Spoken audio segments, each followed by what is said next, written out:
Welcome to Complex Kids Simple Solutions, the podcast for parents raising complex and neurodivergent kids who are doing their best in systems that don't always make things easy. I'm Michelle Shoaidi, founder of Special Education Concierge, a mom to a complex kid, a speaker, and an advocate. This space isn't about perfection. It's about real life, the hard days, the small wins, the moments where you wonder if you're doing enough, and the moments where you realize you are.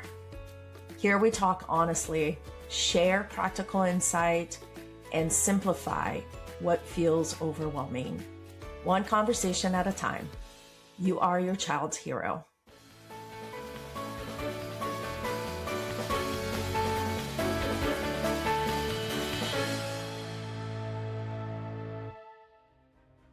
Welcome to Complex Kids Simple Solutions. Today, please meet Dr. Theresa Lyons, international autism educator, Ivy League scientist, and autism parent. She's the founder and CEO of Navigating AWEtism, a groundbreaking platform that transforms the overwhelming complexity of autism science into clear, actionable steps for families. With a PhD from Yale and a deeply personal mission, Dr. Lyons has worked with parents in over 21 countries, bringing evidence-based strategies that change lives.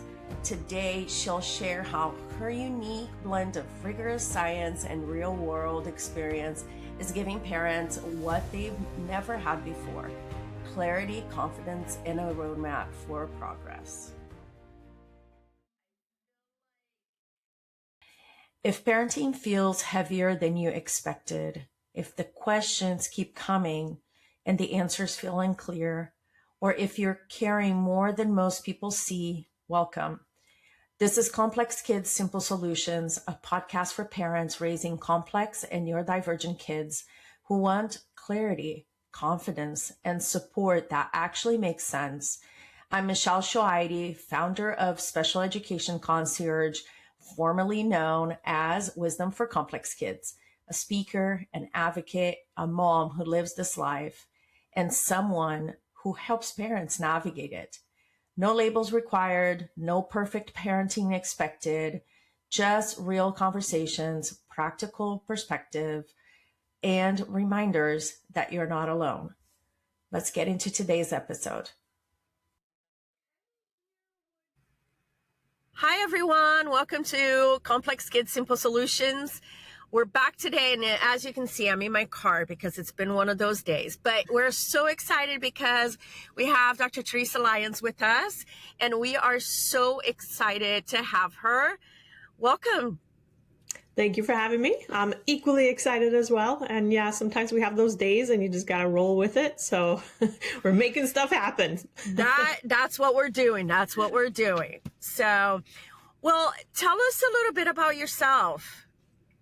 Sure. So I have a PhD in computational chemistry from Yale. I had an idea as to what my career and my life would be like, and then I had a daughter who was diagnosed with autism, and everything has changed. So I know what those days are like. So yes, I have become very proficient in them and just learning how to roll with things. Yeah. Well, I'm excited to have you because I really want this conversation. I feel like anytime we touch on this topic, it's really good for parents to hear and kind of hear what it is that you've been doing. I think that every time the listeners listen to a podcast, they can pick up something, right? From somebody. And so this is great. And so tell us what you've been doing, how you got to this, how you making, your rounds. Like you reached out to us, and I thought that this was a great conversation. So I thought that I would bring you in, but tell us a little bit about that story. Sure. So the reason why I'm so involved in autism and explaining autism research and educating parents on what autism really is when my daughter was diagnosed with autism, and I would ask really great doctors, okay, what do we do? And there was just really a lack of an answer. It was just things basically get worse. There's not really too much to do, right? The diagnosis is based on observation, so there's no lab test to do. It just feels very unsatisfying as to have this diagnosis that changes life so much, but then not to be offered what are options? How can we take action? And as a scientist, what I did was I went into PubMed, which is where all the scientific journal articles live. And I had still credentials, so I could read all those articles. I didn't have to pay $50 for each one. And really, the first things that I learned was that autism is not a lifelong diagnosis for everyone. So back when I was starting, my daughter was diagnosed in 2013. Back then, about 10% of kids with an autism diagnosis lost their diagnosis, meaning they went on to have what was termed back then an optimal outcome. They didn't need any more OT or PT or speech or, paras, shadows, all of those kinds of things. The kids were just able to go and engage in life and just grow as a person. And that was something that doctors weren't talking to me about, but that was the cutting edge science. So it's really important for parents to make sure they get quality information and that they're getting cutting edge information, because it really makes a difference in outcome. What are some of that information that you think that we should listen to today? Let's see. Well, the number, that 10% number, this research is only done, maybe once every decade or so. And there's small clinical studies, and there was one released in 2023, and that showed that 37% of kids with an autism diagnosis lost their diagnosis. So it's really important to understand that parents are addressing different health issues, and it's making a difference in that observables, what we see, how we see our kids behave really changes. And so it's not so much as, right, how can we change the behavior and kind of force someone to not maybe stim or force someone to not do a certain behavior. It's not that. It's about getting specific about health and getting granular, using different kinds of testings to understand things like gut infections. That's a very common issue. So sometimes there are gut infections that are actually causing behaviors. So it's important to not try to change the behavior, but really look at, okay, what is the root cause of XYZ? And really have the focus on the root rather than just kind of a Band-Aid approach or just trying to force your child to change. That's definitely not what are some of those interventions? You mentioned, gut inflammation, but what are some other things that you see that you saw on the research that you read? So diet plays a huge role, and it's not anyone's maybe favorite place to start. I know I did not. It's a hard one. It's a hard one, I'll tell you. I didn't want to mess with it. It's just like, oh my gosh, everything is so difficult. And now I have to read all these different labels but it really makes a difference. So in general, the research shows that going gluten-free typically makes a difference, not for every single child with autism. This is where autism is complex because you can't just take one approach and apply it to everyone. So it's really important to understand your child's biology and chemistry, and also their symptoms. So for gluten, a lot of times what parents see is kids seem to calm down. They get a better feeling on their body. So gluten a lot of times impacts the central nervous system and makes the central nervous system more permeable, as well as the gut, right? So gluten, when you eat gluten, for everyone, the mechanism of action is the same. You eat the gluten and your body responds by becoming more permeable. So your gut becomes more permeable, meaning things get into the blood and all throughout the body that typically wouldn't. So the immune system then has to kick on and say, all right, I got to clean this up, right? So our immune system starts cleaning things up. And then also, what can happen is our central nervous system. So our brain has the same protective mechanism as our gut. So gluten will tell it, like open sesame. And then this is where sometimes kids start to have issues with neuroinflammation. There's many different reasons that can cause neuroinflammation. Quick pause here, because if today's conversation feels familiar, you don't have to carry it by yourself. Through my work with Special Education Concierge, I support families navigating the many layers that come with raising a complex kid. School, services, systems, and everything in between. If you ever need guidance, clarity, or just a place to start, you can explore resources or book a free call at www.specialeducationconcierge.com. No pressure, just support. Okay, back to the episode. So gluten can impact the child in many different ways. But again, gluten impacts children differently. So it's not as if you can just say, okay, everyone with autism must go gluten-free and they'll see these changes. Autism is so complex that you really have to understand the child and then tailor the approaches based upon what really is meaningful for that child.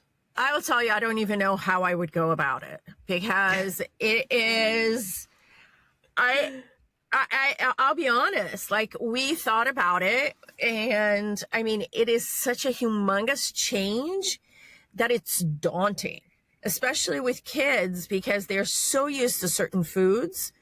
And, because they're so used to what they're going to eat, right? My son, he will eat spaghetti. Let's see. He does, it's not too bad, but he'll eat soups that I make, and I usually make it like beef vegetable or something like that. He doesn't eat bread, so I guess that's a good thing. But just the pasta, pasta, and then the chicken nuggets, which always have something in it.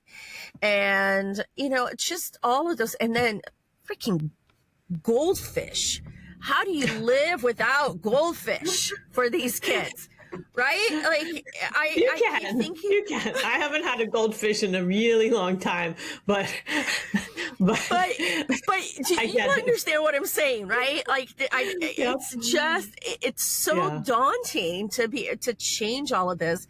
We're still working on that's why you want to make sure it's absolutely necessary. So, and that's also, like, when I work with parents, it's always about starting where they think they'll be successful and where it feels like, okay, yeah, I want to do that. Like with me, diet, I felt the same way. Like, oh my goodness, I can't handle it. I don't know where to start. I don't know what to do. And just, I could not do that as like that first thing.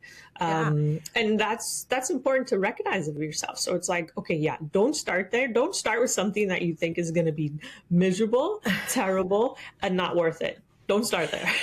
We're still working on the sugar. So I figured that the sugar is probably one of the very first ones that we need to work on, especially for the ADHD kiddos, So we started with sugar, and like, we're having more protein in the house, and like protein bars, protein shakes, things like that, things that will fill him, but not with a lot of added sugars. Yeah. He loves his really lemonade. And so I'm like, no lemonade, no lemonade. Yeah, lemonade has a lot of sugar. I know. Grape juice has a lot of sugar. Yes. Even apple juice. Apple juice has sugar. Apple juice has sugar too. So it's kind of like, there's actually, so one thing that I recommend for kind of like swapping out, because then it's like, okay, what do you do?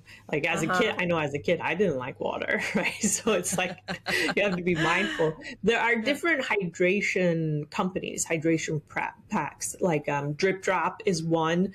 They have a real sugar version and then artificial sweetener. There's different hydrations that can give you that kind of like lemonade feel. Drip Drop I like because it has the real sugar. And I like the different flavors. They have like fruit punch and I think strawberry lemonade. Awesome. Yeah, I think yeah. that would be great. Yeah, I'll drip drop. I'm going to try that. Drip I'm drop. going to try Yep. that. Check it Okay. out. So, I mean, what are you like, what is the main thing that you want people to hear and to understand right now? I know we talked a little bit about gut and how, diet is so important. And I think that all parents kind of understand that, right? And some of us are better than others, and they can make those changes. Others, are failures as parents, just like I'm one of those. It's like, okay, we're going and we're going to try to figure this out as well as we can. But, besides that, what else should we be looking at? Because you've been doing all this research, and I would love to hear, what else? Like, what else are you trying to make sure that people understand from what So you are talking about? the first thing really is that autism does not have to be lifelong for everyone. That's that first step where it's like, okay, there can be a different possibility. Once you really know that and understand that, then it becomes easier to take action. So yes, diet is super important, but there are also things like basic health, right? So hydration was one thing we were talking about. Hydration is super important for cognition, right? If a child doesn't sleep well, you've got to make sure they're hydrated. Otherwise that day is really, really rough instead of just being rough, right? Yes. So there's basic health aspects that kids with autism for some reason just get neglected when they go to the doctor, and the doctor's just like, well, look, this is just not autism. Anything that is wrong with the child, constipation, oh, that's just autism. Potty, can't potty train, oh, that's just autism. And it's not. So it's really important for parents to hear that a lot of the different health issues that get bundled up into, oh, that's just autism, is not. And there are resolutions for all of those. So like, something so simple as vitamin D, that's really important for kids. And yes, there is a blood test that can measure vitamin D. So if a parent is really concerned about vitamin D levels, then even just their general regular pediatrician can order that. But vitamin D levels, when they're not in the optimal range, it impacts sleep. So sometimes kids have trouble falling asleep just because their vitamin D status is too low. Or sometimes their immune system, they might be getting sick more often, right? And why is that? Their immune system. Or sometimes kids who get a cold, who have autism or other diagnoses, they get these flares. So the body reacts, very dramatically, right, with inflammation. And again, vitamin D is one of the aspects of health that can really help this. So it's really important for parents to understand that any of these other health issues that they're dealing with, if a doctor says that's just autism, and then that's just the wrong You doctor. shouldn't be going to that doctor. Exactly. That's what I say. Fire that doctor, find somebody else. Because I get it. Like, I'll tell you a funny, well, it's not funny. It's actually it enraged me. And this happened when my son was very little. We were having early intervention, and they really started pushing us to go see a neurologist or see a developmental pediatrician. We got on a wait list. It was going to be a year before you got in to see anybody. Then all of a sudden, I get a call from this neurologist thing, and they go, hey, we had a cancellation for tomorrow. Can you come in? And we're like, yes, we can. Like, for sure, So we go in, and they put us in this room with nothing. It's like this plain room. We were waiting for the doctor for 45 minutes.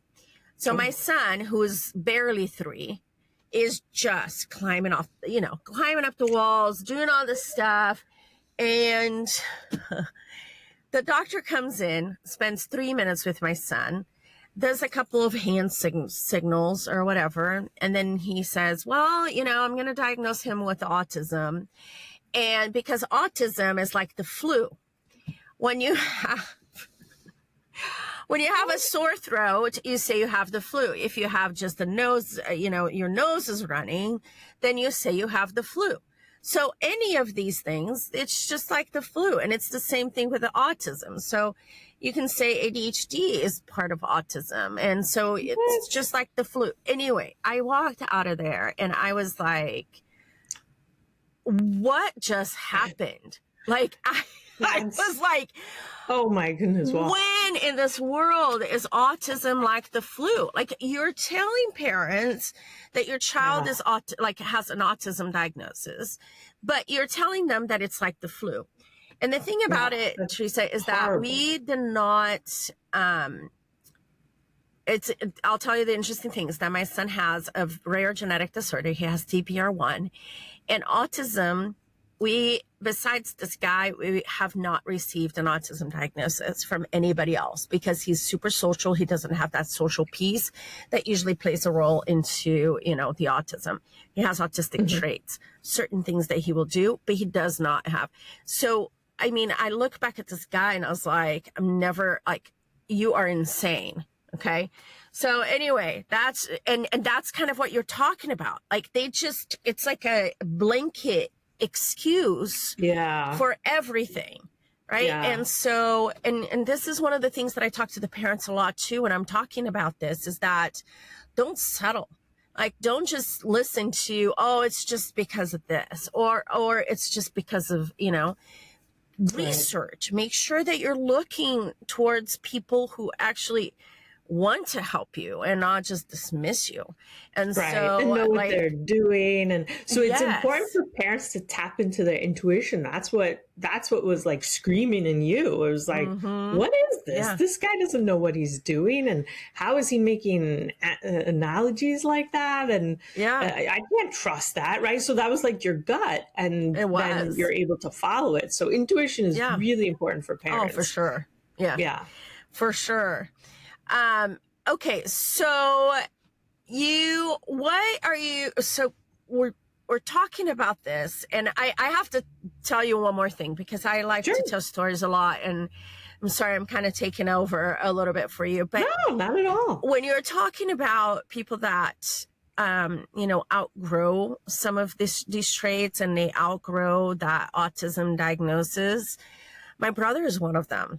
Like, he never had the autism diagnosis in his life. And was he? There's no doubt in my mind. But back then, it wasn't a thing, right? Autism wasn't a thing.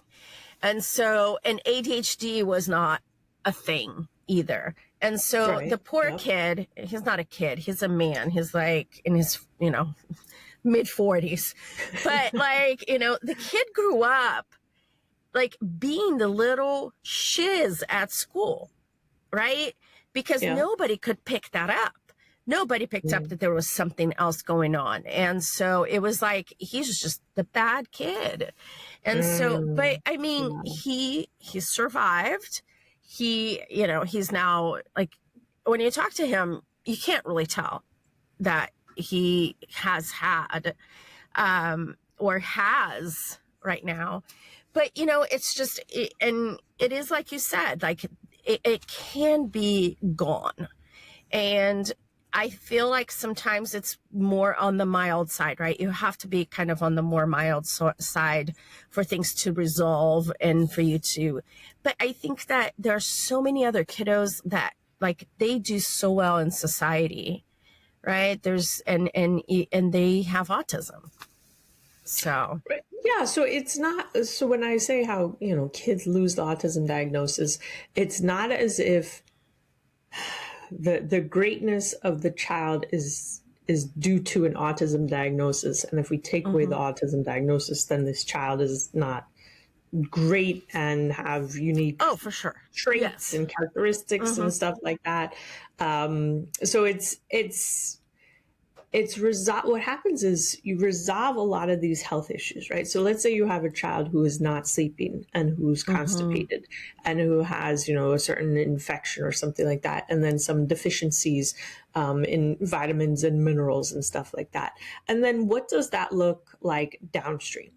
That looks like maybe difficulty speaking, right? So maybe there's some antibodies in the brain that are impacting folate and the ability for the brain to use folate, which helps produce speech, right? So as parents start to identify these different medical issues and really looking at a root cause, then that's what then somehow seems like, okay, this child just grew out of it, but they didn't. They addressed whatever the root cause Okay. was. So sometimes like magnesium is an issue. Sometimes even like when you start to get into genetics, right? So you want to resolve a lot of these larger health issues that are easy to resolve. And then you can also look at genetics. There are some kids who have difficulty focusing because their body has difficulty with the uptake, let's say, of magnesium. There's a variety of different things that can happen. And so when you understand that, then you can either supplement with more magnesium. You can then also maybe supplement, let's say, with zinc. Zinc helps with the uptake of a magnesium. So you can get really granular and start to say, what does this body need to perform optimally? And through all of that, that's what then people see and like, oh, they outgrew their autism diagnosis. But there's no parent in the background of a child who's done that who's like, oh yeah, they just outgrew it.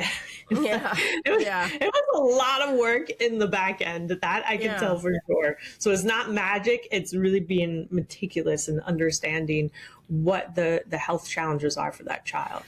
Okay. So you talk about magnesium, you talk about vitamin D, you talk about, all the stuff.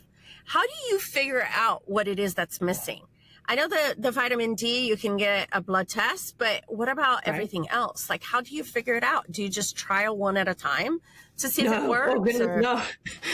My gosh. You'll be doing that forever. Yes. Oh my gosh. The amount of possibilities and combinations. Yeah, no, definitely not. So functional medicine is an aspect of medicine that looks at root cause. And so with functional medicine, you can do different kinds of testing. So you can do a urine test to understand gut infections, and you can understand, mitochondria. You can do different stool tests to understand, okay, are there, different pathogens in the gut that need to be resolved? Is there inflammation in the gut? So sometimes when someone's eating food that actually causes inflammation of the gut, then the whole gut lining gets irritated. And then even if they're eating good food, their body might not be able to absorb it just due to all this inflammation, right? So really understanding all these different aspects is how you get granular. So you want to use functional medicine testing and really identify these issues. And you compare it with conventional medicine, like vitamin D you mentioned, right? So vitamin D and B12 and methylmalonic acid, right? Methylmalonic acid is the measurement of B12 within the cell, right? So there are different tests that you can do. You just have to kind of know all the ins and outs. And B12 is important for speech. B12 is important for detoxification. So if a child is having problems with speech, which we can tell just by, interacting with them, or if you do some type of functional medicine test about toxins, right, you can identify, okay, which toxins are being stored in this body. Then you start to get more granular on your approach. Okay, B12 might make sense there, whereas B12 wouldn't make sense in another situation. So that's how you use testing to really identify what is the issue. And then let's have a focus on resolving the issue, not just a Band-Aid to the approach. Let's really, how do we address that root cause? And then you do that, whatever it is, for a couple of weeks, maybe a month or two, not, super long. And then you retest so you can see, okay, have we moved the needle? And you'll see changes in the actual lab results, but you also see changes in the child. And that's really when it becomes exciting and just really self-motivating, because you see a change and then it's like, oh, okay, what else? Yeah. Okay, I have another question then. Who do you go to do all these tests and to do all these is it a naturopath that you go see, or who do you? So I've developed the Navigating AWEtism platform to address all these different things. So for parents who want to order functional medicine testing, they can do it through the platform that we have. We have health coaches that really help coach parents through the mindset, right? Because it's difficult to make all these changes. And, how do you stay on track and organized? And, how do you not feel alone and overwhelmed? So we have that aspect covered. And then we also have the cutting edge science. So we teach, okay, this is the test you want to do. These are the results. This is what it means for your child. So we walk you through that. And then we also teach parents how to find good doctors that can address those issues. So a functional medicine doctor, if you need a prescription, so like certain gut infections at certain levels, you really need a prescription. So then you're going to need like an MD, a DO, depends on the state, NP. Each state kind of has different prescribing responsibilities and requirements. If you don't need a prescription, then a naturopath or something like that. But we teach parents, all right, you have this test result, you see there's an issue. All right, this might be a doctor that you like. Call them up and say, hey, do you commonly do XYZ test? Yes? Okay, great. Then that's a doctor that's going to fit right there. That might not be the doctor that's going to answer every single question, right? I mean, it's all about building a team. I definitely have used more than one doctor. So that's how you do and navigate all this information. So you want to get quality information. You want to be able to do the testing. You want to be able to understand the result as a parent. So it means so much more when you actually understand, okay, this is what I'm doing. And then you want to go on and work with a doctor to address the issue. And then also have continuous support for mindset and celebrating wins. Yeah. Okay. So, where do we find you? Tell us where my listeners can find you. Sure. So if they're interested in doctors, I actually wrote a book in 2020 and it's being updated this year and released this year. So parents who are looking for functional medicine doctors who specialize in autism, I have a book that explains, why a person like this is important to the team. It's not the end all answer, but it's important to have on the team. And then I have a directory of doctors, and the new updated release will be later this year. And I also have a YouTube channel. I've had one for over 10 years. So there's plenty of science. I mean, there's so much science we could talk about, but definitely check out the YouTube channel. And you certainly can find me a lot of times, anything relating to autism, my name will eventually pop up. Amazing. Well, we will have everything in the notes, in the show notes. But before we go, I always ask this question at the end of my of the podcast. What is the one thing you want my listeners, the moms and dads out there, to know before we say goodbye? That this is a tough journey. Having a child with autism is a lot more complex. It's a lot more work than a child without an autism diagnosis. But things can change so much, and you really want to have a focus on what's important to the parent and the family, and for the parents to trust their intuition. Amazing. Well, thank you so much for coming. I really appreciate having you here. We will put all the notes on the notes section of the podcast. If you guys need to reach out, if you would like to reach out to her, it's all going to be on there. But this is, this is real. We need to look into this, and I'm going to make more of an effort, and I'm going to check it out because I want to know who the doctors are in my area too. So awesome. There you go. All right, Theresa, thank you so much for being here. Thanks, everyone. Bye. We'll see you next week. Bye-bye.